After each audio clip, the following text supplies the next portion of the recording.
Bonsoir à tous, merci d'être avec nous sur Monaco Info. J'espère que vous avez passé un bon week-end. Voici les titres de ce dimanche 9 mars.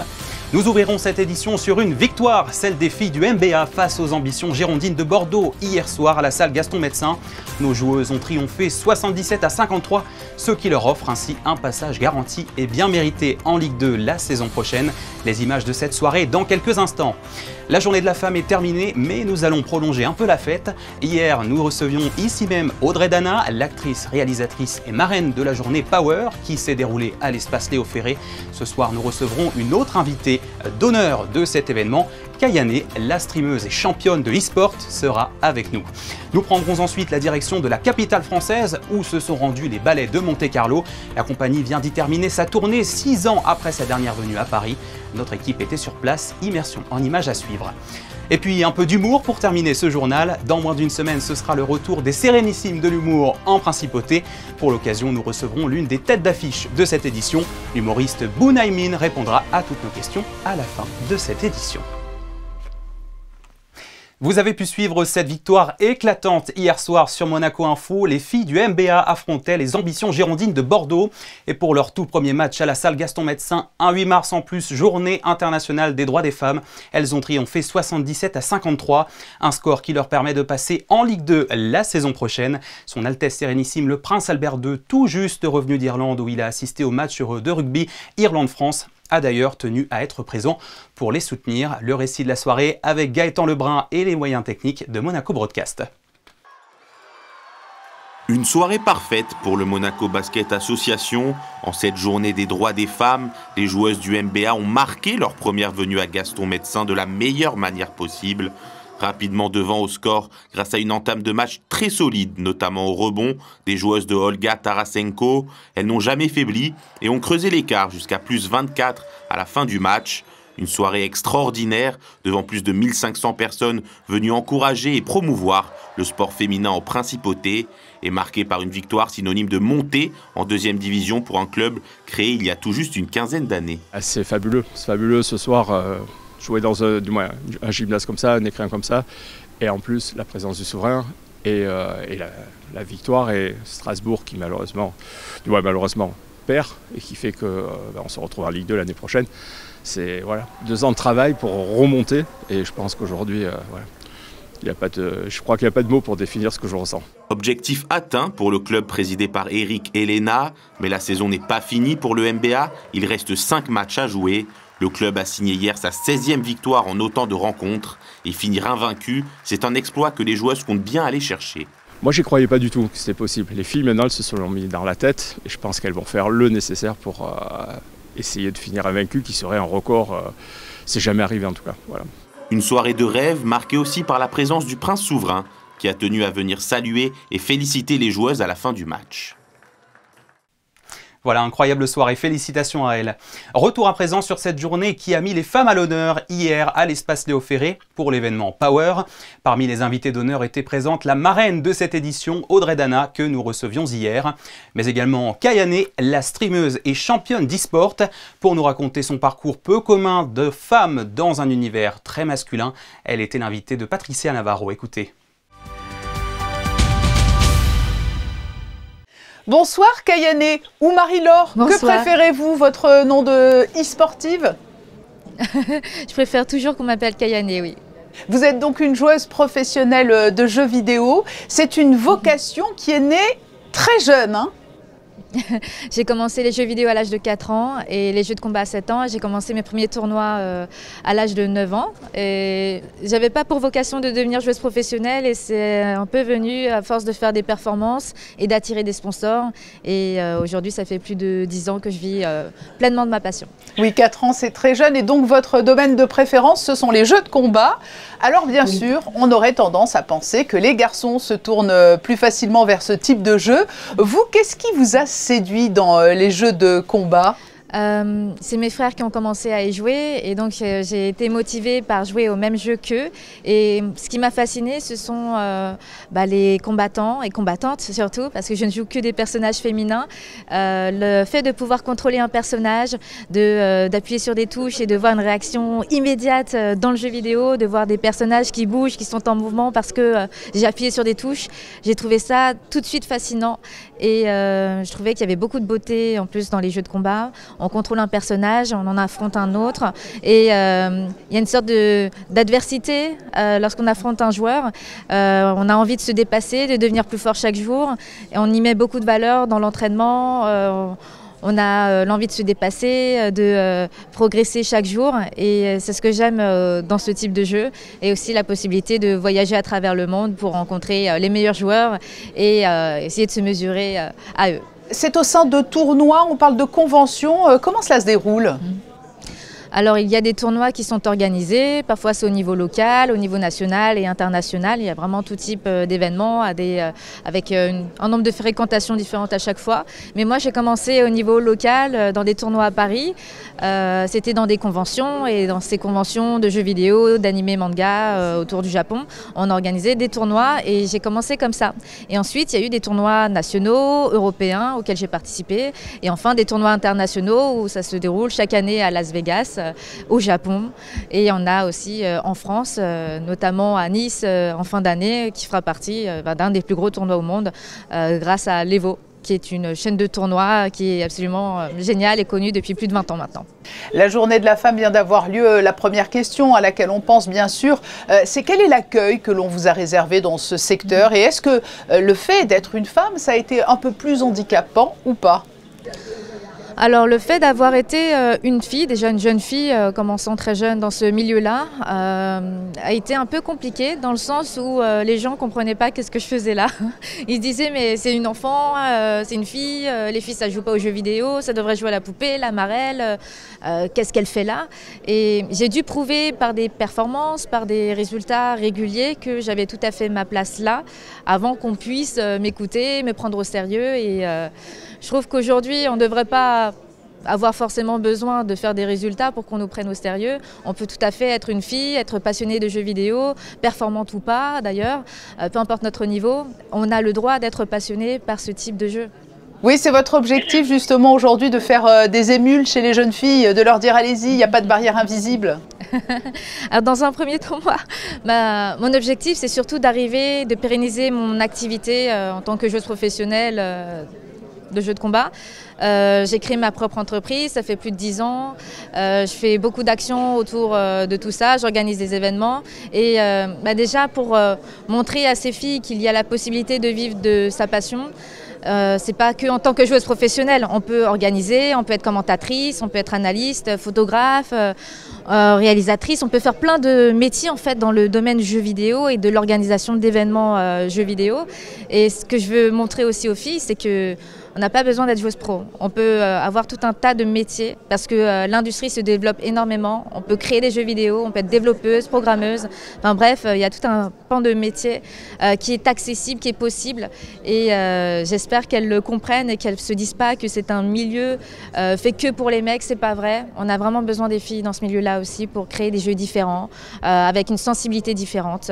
Et j'espère qu'elles vont se donner les moyens pour y arriver. Pour toutes celles, Kayane, qui souhaiteraient s'inspirer de votre parcours, vous avez publié un livre autobiographique intitulé Kayane, parcours d'une e-combattante. Ça aussi, ça peut donner de l'espoir et des envies. J'espère que les filles qui liront ce livre se diront qu'elles ont la possibilité de vivre de leur passion, de se donner les moyens. Et pour ça, je pense qu'encore aujourd'hui, malheureusement, on a toujours plus d'efforts à faire que les hommes. Mais il ne faut rien lâcher, il faut vraiment se donner à fond. Ne rien lâcher, quel beau parcours. Merci d'avoir été notre invitée, Kayane, à l'occasion de ce passage à Monaco. Merci beaucoup. Toujours dans le cadre de la Journée de la Femme, une frise exposition a été inaugurée vendredi au Conseil national. Cette œuvre retrace 80 ans au service des droits des femmes avec toutes les avancées réalisées depuis 1945. Écoutez Béatrice Fresco-Rolfo, la présidente de la Commission des droits de la famille et de l'égalité, qui exprimait sa fierté au micro de Marie Bonnet-Blanc. C'est très intéressant, en fait, c'est 80 ans des droits de la femme. En 1945, c'est la première élection, le droit de vote et d'éligibilité au conseil communal, pour finir donc en 2025 avec la PPL. Mais dans l'entretemps, on a aussi le vote, éligibilité aux élections nationales et plus communales. On a l'IMG, qui était l'interruption médicale de grossesse, mais on a eu le droit aussi en 1992 de transmettre notre nationalité à nos enfants. Donc beaucoup d'étapes, beaucoup de choses. Elle est riche, hein, elle est très très riche. Il y a eu beaucoup d'étapes. Il y a eu la transmission, le droit de transmettre aussi notre nom en 2016. Il y a eu la création du comité pour la protection, la promotion des droits de la femme et la nomination de notre déléguée, enfin une déléguée interministérielle consacrée à ces droits en 2018. Donc voilà, beaucoup d'étapes et beaucoup de fierté. En sport, la journée de la femme était également célébrée au Tennis Club de Monaco hier. Une journée porte ouverte réservée à la jante féminine. Avec un nouveau comité à sa tête, le club entendait ainsi accentuer sa visibilité et redynamiser ses espaces en mêlant plaisir sportif et plaisir gustatif, comme l'ont constaté Marie Bonnet-Blanc et Thomas Deus. T'es prête? Allez, on décale. Décale-toi. Ah, voilà, ça c'est pas. Entre copines ou bien en famille, quelques femmes sont venues fouler la terre battue. Pour les accompagner, un coach et le tout de façon gratuite. C'était dans le but un peu de redécouvrir le tennis parce que ça faisait très longtemps qu'on n'en avait pas fait. Et puis, donc voilà, c'était l'occasion qui s'y prêtait. Et puis c'est vrai qu'avec ce cadre-là, que demander de mieux. L'équipe est très sympa, les profs très sympathiques, très accueillants. Donc aucun regret. On fait du panier, des échanges, c'est beaucoup d'échanges. Et autant échange au niveau tennis qu'échange aussi de dialogue, parce qu'il y a beaucoup de dialogue aussi. Hein. Un jeu, ça se travaille, la technique, ça s'apprend et il y a beaucoup d'échanges. Une initiative qui s'inscrit également dans une démarche de renouveau pour ce club qui souhaite attirer de nouveaux adhérents. Vous connaissiez le club ou pas du tout? Pas du tout. Non. Pas du tout? Vous êtes de Monaco? Non. Il y a une ambiance familiale ici, vraiment. Tout le monde se connaît. Et oui, il y a un nouveau comité qui est en place depuis quelques mois. Et on avait pour volonté de faire parler du club, de faire venir des gens, de montrer nos installations. On a refait les terrains récemment, on a refait la salle de sport aussi. On a un restaurant, un clubhouse. Où on mange très bien. Bonne nouvelle, pas besoin d'être membre. La salle de sport est accessible pour seulement 237 € par an. Pour venir manger avec une vue mer, le restaurant du Tennis Club propose une formule plat, boisson, dessert, café pour seulement 25 € par personne. 6 ans après leur dernier passage à Paris, les Ballets de Monte-Carlo étaient de retour dans la capitale française pour une tournée qui s'est étalée du 28 février au 5 mars. La compagnie a présenté un programme inédit au Théâtre de la Ville à Châtelet, imaginé par Sharon Eyal et Jean-Christophe Maillot bien sûr. 2 pièces qui connectent le classique au contemporain. Retour en images sur cette tournée avec Justin Hadel et Jérémy Henry sur place. Comme chaque jour de représentation, les danseurs commencent à se préparer en fin de matinée. La classe a lieu sur les planches du théâtre. Un réveil musculaire important est nécessaire, encore plus en tournée.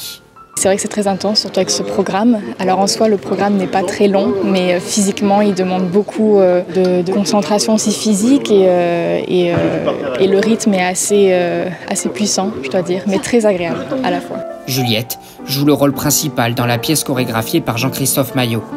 Comme elle, l'ensemble de la troupe a dû s'adapter à ce nouvel espace. Ces entraînements permettent d'ajuster, de modifier et d'améliorer les performances. C'est un environnement différent, une salle différente, un sol différent, un espace différent. Donc on doit aussi s'adapter à ça, changer quelques placements. La représentation commence par Autodance de Sharon Eyal, une première pièce hypnotique, saisissante. Le tout sous un rythme implacable et glaçant.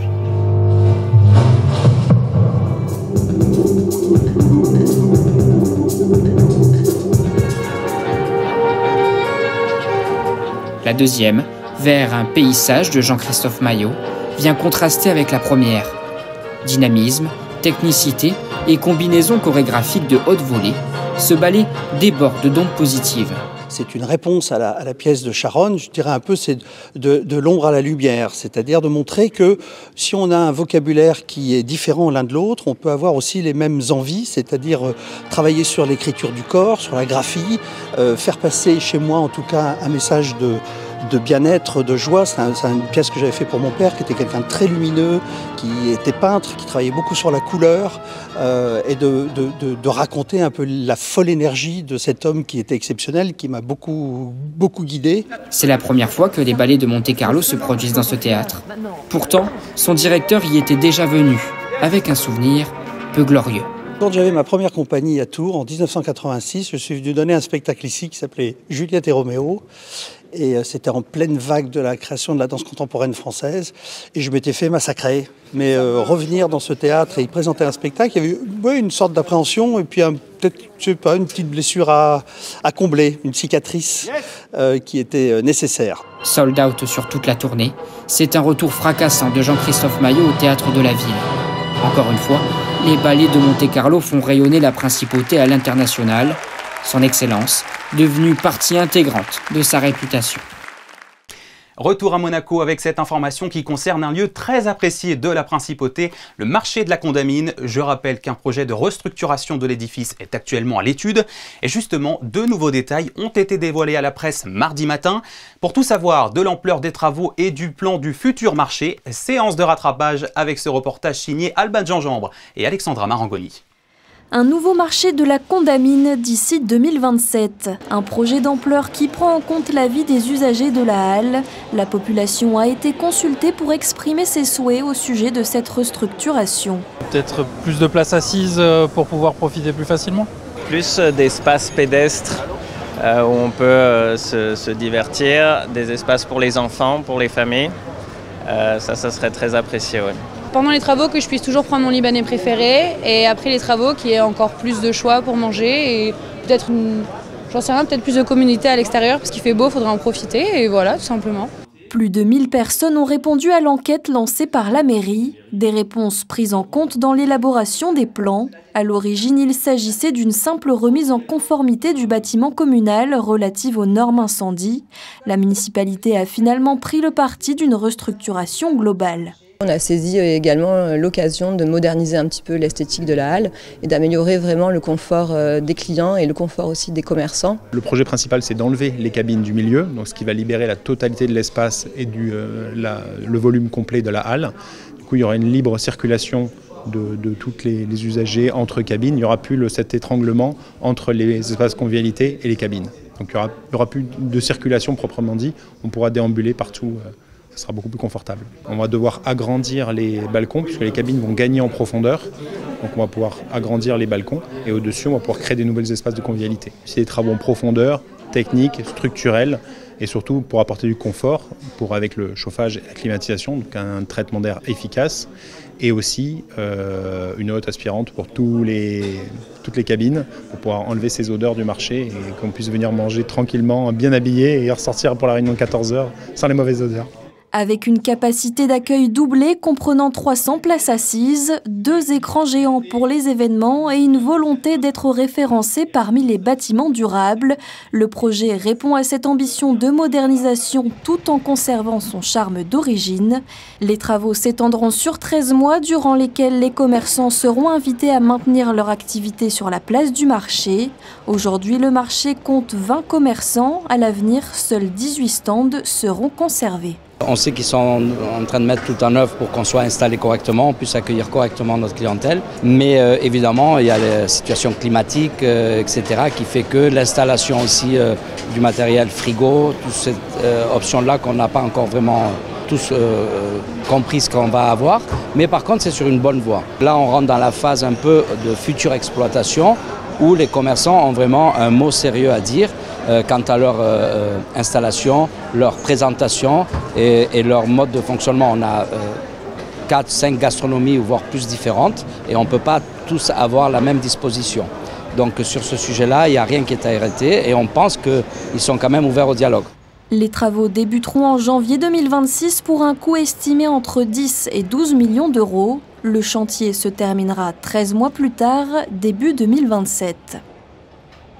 Et nous suivrons ce chantier évidemment avec grande attention. Avis aux jeunes artistes. À présent, la direction des affaires culturelles vient de lancer son appel à candidature pour la 3e édition de la scène ouverte, les Talents du Fort, qui se déroulera en juillet prochain au Théâtre du Fort-Antoine. C'est le rendez-vous incontournable de la découverte et de l'émergence de jeunes talents. Et quelle que soit votre discipline, vous êtes musicien, danseur, humoriste, vous avez entre 18 et 30 ans et vous aimeriez faire profiter les autres de votre art, alors n'hésitez pas à vous inscrire en flashant le QR code qui s'affiche sur votre écran. Attention, vous avez jusqu'au 11 avril. De l'humour pour finir, la semaine prochaine, le Grimaldi Forum accueillera une nouvelle fois les Sérénissimes de l'humour, du 12 au 16 mars précisément. Et samedi prochain, ce sera au tour de l'humoriste Bounaimin de passer sur scène, où il proposera son spectacle Kill Boon pour la première fois à Monaco. À cette occasion, il a accordé une interview à Émilie Rousseau. Regardez.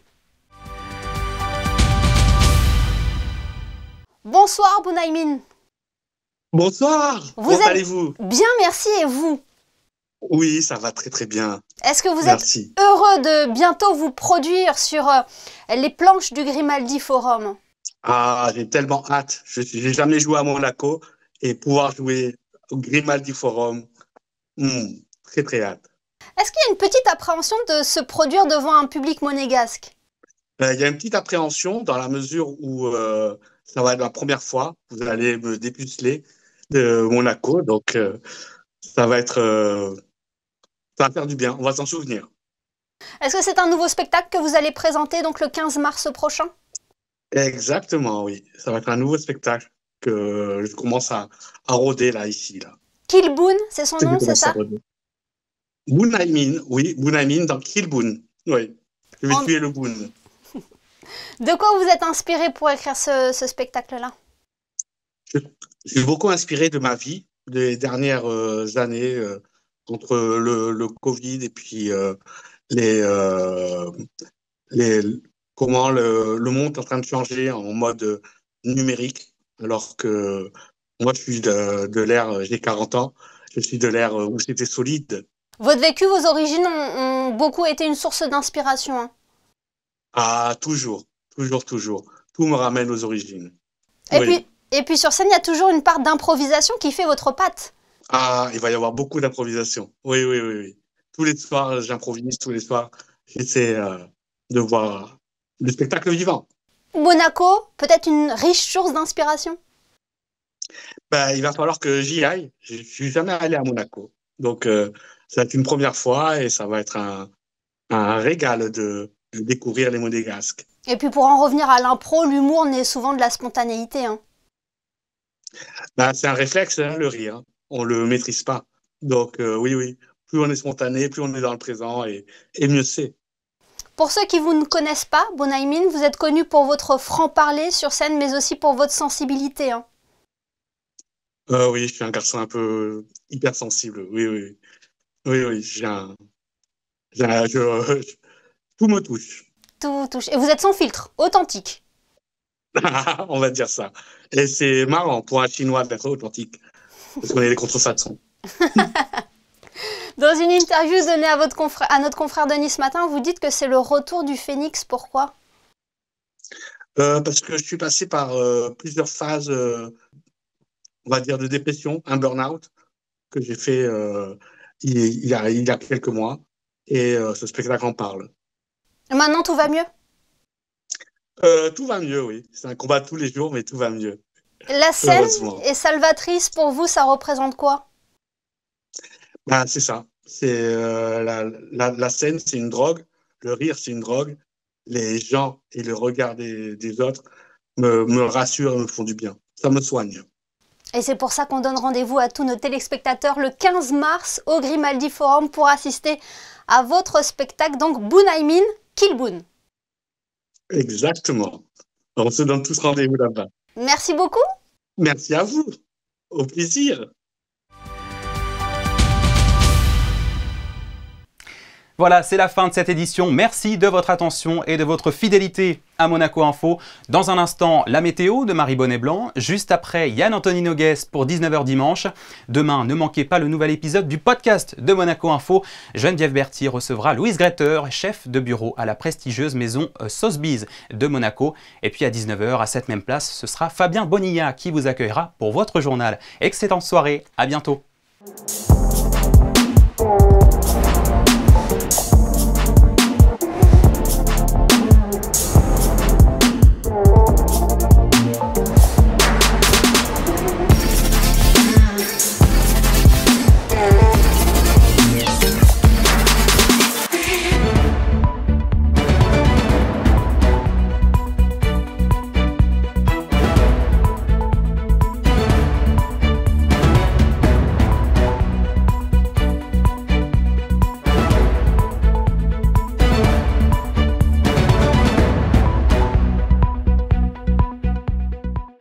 Retrouvez la météo avec Suisse Courtage, votre partenaire de confiance en assurance à Monaco. Protection sur mesure pour particuliers et professionnels.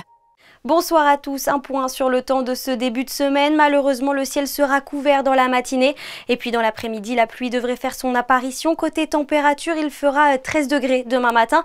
Et puis dans l'après-midi, le thermomètre affichera seulement 12 petits degrés. En ce 10 mars, nous souhaiterons une très belle fête à tous les Viviens. Et puis demain, c'est la journée mondiale du pyjama. Et non, ce n'est pas une blague, mais il faudrait plutôt citer l'intitulé complet. C'est la journée mondiale des pyjamas en soutien aux enfants malades. Une journée de solidarité pour ces bouts de choux qui suivent souvent l'école depuis un ordinateur et pour lesquels le pyjama est la tenue la plus utilisée. Pensez à eux.